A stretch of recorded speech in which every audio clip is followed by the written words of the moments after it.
И затова ти трябва да умреш, братко и сестро, за да бъдеш оправдан пред очите на Бог. Трябва да убиеш старото си естество, за да възкръсне новото ти естество. Старото ти естество, което принадлежи на природата на Адам,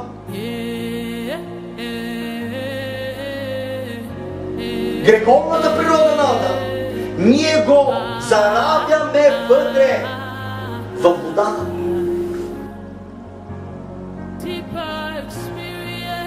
И казваме: край, с тебе е свършен. Вече ти нямаш власт върху мен.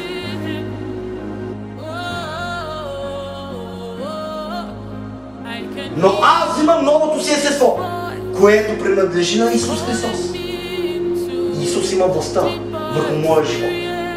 Греха е разчупено. Смъртта е разчупено.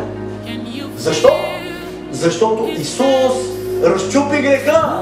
Защото Исус разчупи смъртта. Исус възкръсна и с Неговото възкресение, подобна на Неговата, и ти ще възкръснеш.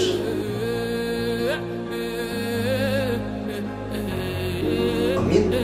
И ще си вземеш изцелението, благословението, освобождението, каквото принадлежи чрез обещанието на Исус Христос, чрез вяра в твоя живот. И ние правим стъпка на вяра.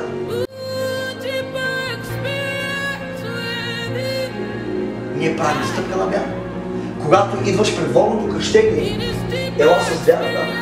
Защото ако нямаш вярата, ще влезеш като сух грешник и ще излезеш като мокър грешник. Ще влезеш с целият товар в кръста ти, в гърба ти, с всичките нрави, с всичките страсти в живота ти и ще излезеш пак с тях.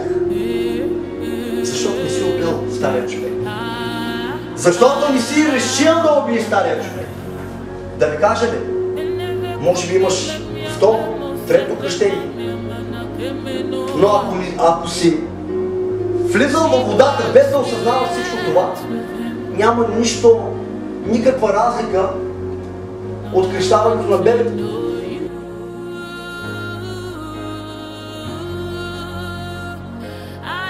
Защото това е акт, осъзнателен акт. Ти трябва да го осъзнаваш. Ти трябва да разбираш какво се случва там. Божията ръка докосва водата и изцелението започва. Но нека да ви кажа, вярата има вяра и изцеление и също така чудо изцеление. В този случай Исус използва чудото, силата, която беше помазанието върху него.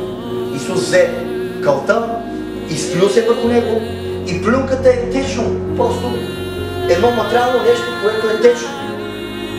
И сложи в очите на човека. И човека започна да вижда.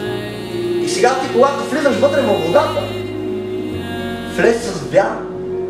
Не виждай, че просто това е просто една вода. Ако мислиш по този начин, това за тебе ще бъде само една вода. Но ако осъзнаваш силата на Святия Дух, силата на Бог, който ще се излее, за да бъдеш повече от победители, ще вземеш всичко, което имаш.